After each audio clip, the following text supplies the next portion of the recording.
Guys, alam nyo, halika manguha tayo ng dahon ng sampalok para gawin nating healthy ang ating liver.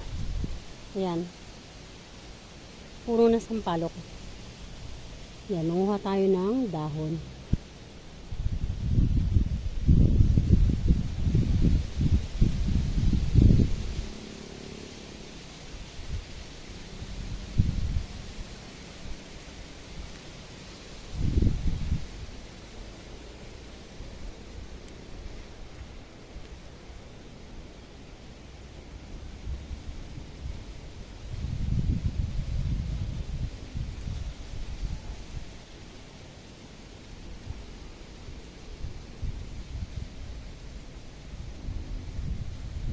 Ilalaga natin ito guys para yung liver natin ay healthy.